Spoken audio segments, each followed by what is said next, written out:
Welcome to the Locked On Fantasy Hockey Podcast on the Locked On Podcast Network. I'm Scott Cullen. You can see my written work in The Athletic, McKeen's Hockey, and Toronto Hockey Now. I was on tsn.ca for many years. Maybe you've come across some of my work there as well.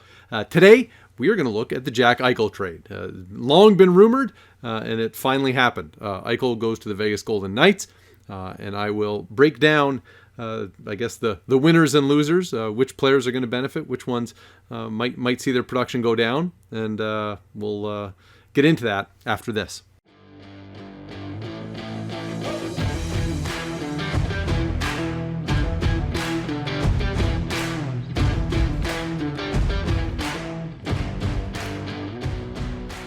Thanks for making the Locked On Fantasy Hockey Podcast your first listen every day. We are free and available on all platforms. So let's take a look at this trade from the Buffalo Sabres perspective to start. And one of the things is that the Sabres they haven't had Eichel at all this year anyway, so there's no immediate loss to the Sabres. The loss in terms of moving Eichel is that there's a long term. You've lost a number one center, a guy who should be your franchise player, and he's gone. So, what do the Sabres get in the immediate? Well, coming back, they get Alex Tuch. And now Alex Tuch is also injured. He's recovering from off-season shoulder surgery. And I think eventually Alex Tuch becomes a really interesting piece here for the Sabres. Now he's 25, which is maybe a touch older than, the core of the Buffalo Sabres, or what the core will be.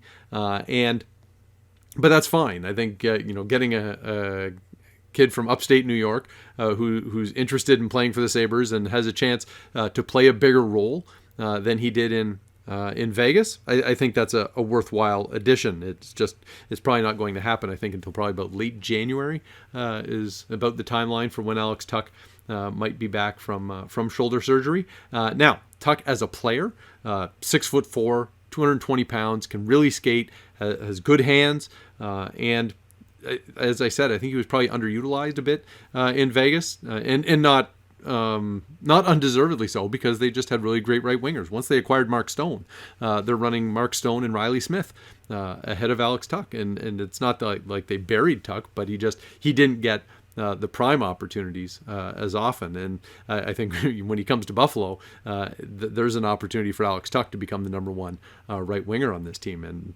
there's a chance there for him to start to put up some numbers.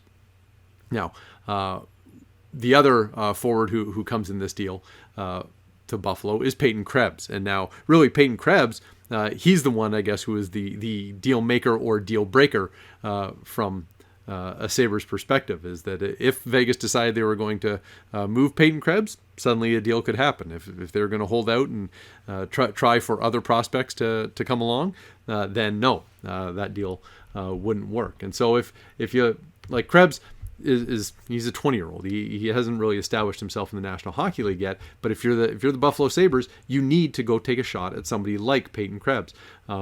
He was the 17th pick in the 2020 draft, but part of the deal is that Krebs was supposed to go higher in that draft, but he suffered an Achilles injury leading up to it, and kind of the uncertainty over that ended up kind of dropping him in the draft. And the only reason that sort of is relevant is that if you're valuing him as somebody who, while he's a mid-first round kind of player, well, his talent is actually better than that. At least it was through his draft year, and when he recovered last season, he put up 43 points in 24 games in the Western Hockey League. Yes, it's a small sample of games, but he was ripping it up. And so I think you can, look at Krebs' track record, before he got injured and his performance last season after returning from injury. You can be pretty confident that this is a quality prospect. And you never know what happens with a 20-year-old, but given the track record and his pedigree, there's probably a pretty good chance here for Peyton Krebs to make it into the National Hockey League and become a productive player. Now, is he going to become a first-line scorer like Jack Eichel? That maybe not. That's a pretty lofty goal. But does he become a quality number two center? Maybe. Maybe that's where it is for Peyton Krebs. But at this stage of his career, it's still very much uncertain. And there's risk involved. As much as you can be excited about the chances of a prospect, sometimes it doesn't work out. So, but in the situation that the Sabres are in, they're in a good opportunity here to give Peyton Krebs playing time, and he can find out whether he kind of can sink or swim at the National Hockey League level. And I think in an ideal world for the Sabres is that you get to build around the likes of Peyton Krebs and Casey Mittelstadt and Dylan Cousins. Then Alex Tuch is there, and that becomes sort of what you expect the core to be of this team moving forward, because Jeff Skinner is on the roster here, but you don't want Jeff Skinner necessarily to be, the core of this team. He's kind of older than the guys that are going to be on the core of this team. You would like Jeff Skinner to come around and be a productive enough player, but I do think there's an opportunity here for Peyton Krebs to play and maybe play quite a bit for the Sabres, and if he develops and he and Dylan Cousins and Mittelstadt all kind of make some progress, well, then you've got something up front that you can start to build around, and that'll complement your defense. That hopefully Rasmus Dahlin will make some progress on the blue line. They drafted Owen Power first overall last season, so there's a chance here for the Sabres to pull some things together, and I mean, they're already more competitive this season. I think we have to give credit to head coach Don Granato for giving them a chance to be more competitive than they were last season. But in the long run, you need some talent coming in, and certainly keeping Jack Eichel out of the lineup altogether, that wasn't going to increase the Sabres' talent. And so are they better off having Peyton Krebs and Alex Tuch instead of Jack Eichel? Well, no, probably not. But it sure appeared that we had reached the stage where they weren't going to get Jack Eichel back. It seems like it had become an untenable situation. And so I think, if you're looking at, who loses out here in Buffalo, I'm not really sure anybody that is going to lose time is somebody that that you would say, that you had huge expectations for them. Like if somebody like Tage Thompson ends up going back to the wing for Peyton Krebs to play in the middle, well, I don't necessarily think that crushes Tage Thompson's productivity. That he might just end up shooting more coming off the wing if he has a playmaking center like Peyton Krebs. So we got guys like Drake Caggiula, Vinny Hinostroza playing kind of higher in the lineup than you might want, and so once the Sabres, get Krebs, get Tuch into the lineup, and Tuch is obviously that's eventually into the lineup.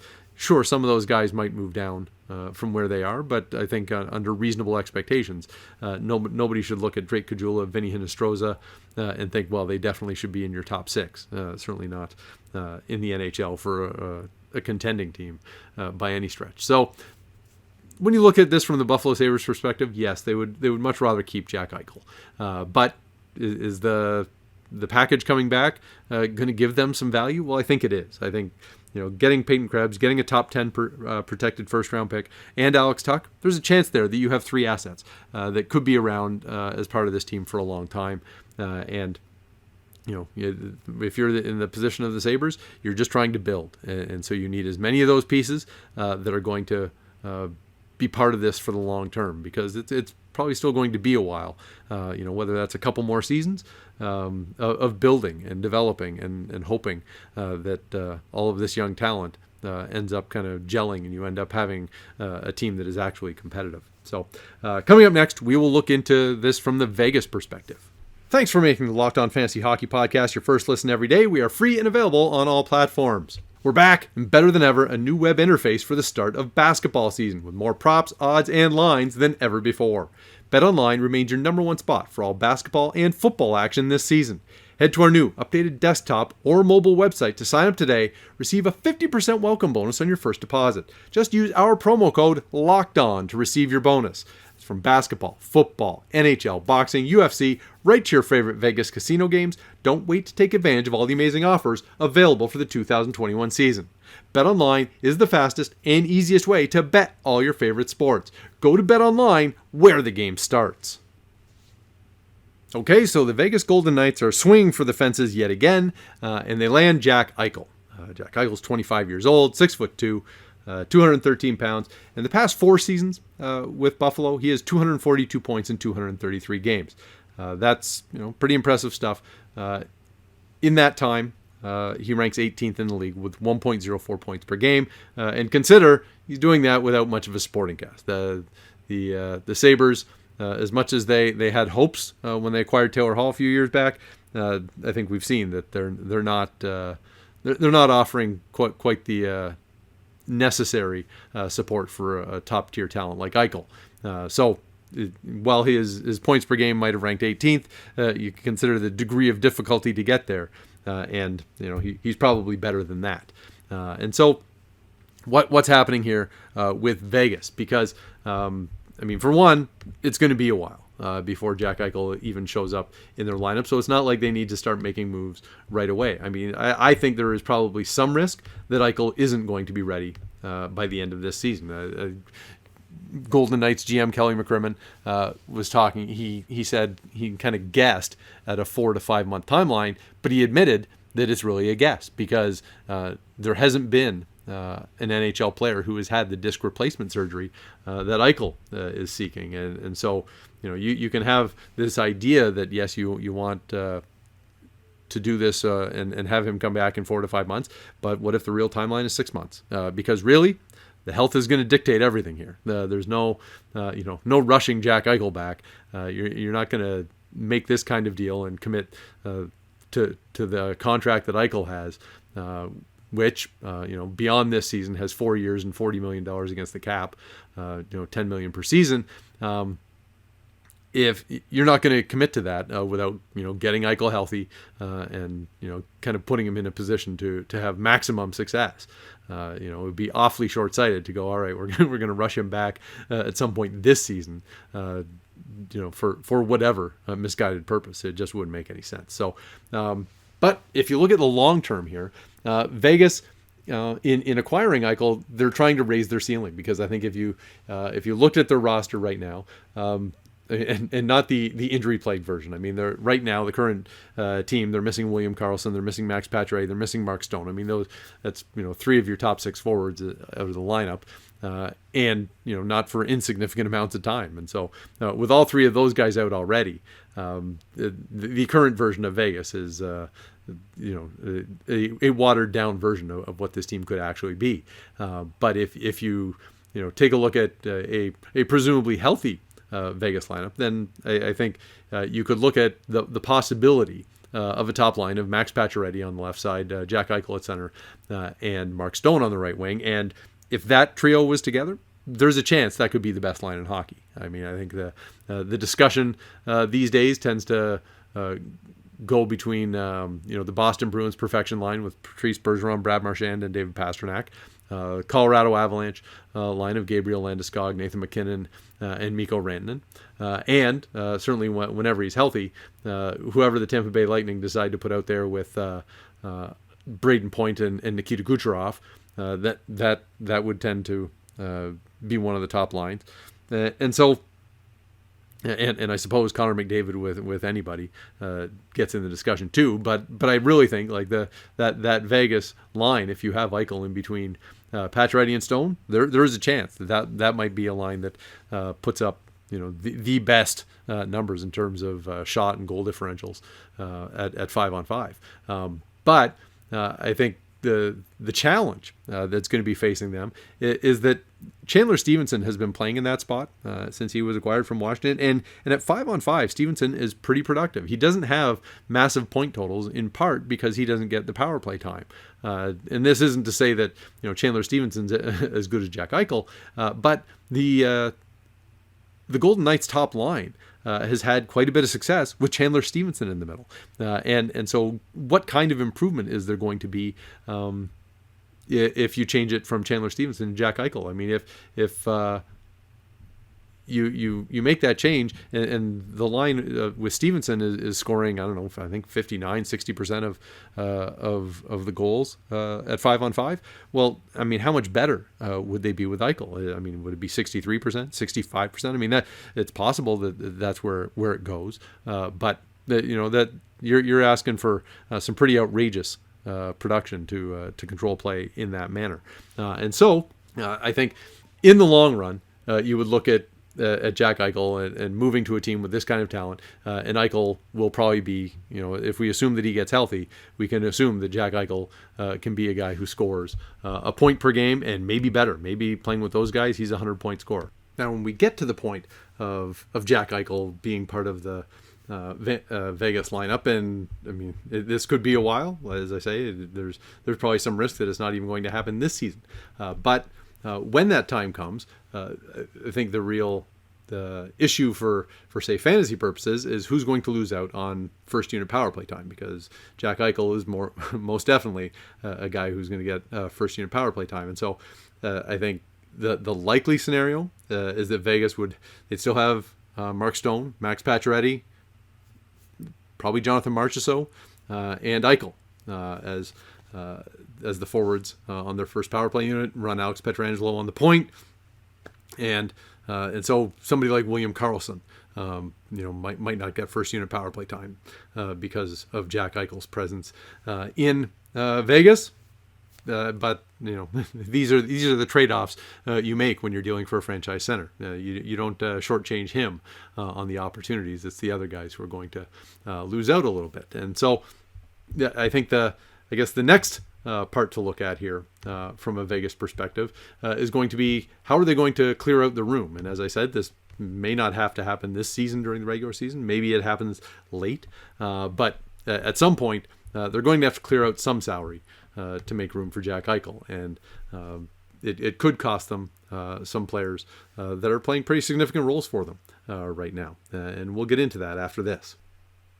Thanks for making the Locked On Fantasy Hockey Podcast your first listen every day. We are free and available on all platforms. So before we wrap up this trade, I guess we need to look at kind of the long-term ramifications from the Vegas Golden Knights perspective, and who is going to, ultimately get moved in order to create room for Eichel. He's got a $10 million salary cap hit. You can't just add that to the current Vegas Golden Knights salary cap and have everything work. And so I guess the possibilities here are, if it's late enough in this season, Eichel may not have a very big effect on the salary cap. He's been on LTIR all year already, and he will remain there until it's time to return. He could very well be on the Nikita Kucherov plan for this season. But if we're looking at guys who might be expendable, I suppose Riley Smith would be one. He's got a $5 million cap hit this year. He's going to be an unrestricted free agent. And, there's a possibility here that if Eichel doesn't make it back until either late in the regular season or into the playoffs, then Riley Smith might leave as an unrestricted free agent, and that helps to free up some cap space to get Eichel into the lineup. Another one is Evgeny Dadonov, who he's making $5 million on a contract that runs through next season. And so there's another possibility. And if they need to kind of dig in any further, then it becomes a little interesting. You could go to the blue line where Alec Martinez and Shea Theodore. Shea Theodore is 3 more years after this season at $5.2 million. It doesn't make a ton of sense, but there was some sort of vague talk about Shea Theodore maybe being involved in the deal for Eichel, and before it actually happened, and it didn't make any sense then. I don't think it makes a ton of sense from a Vegas perspective to be moving out Shea Theodore. Alec Martinez is making $5.25 million for a few more years after this one. He's also got a modified no trade clause, so not sure that's ideal. What I would wonder about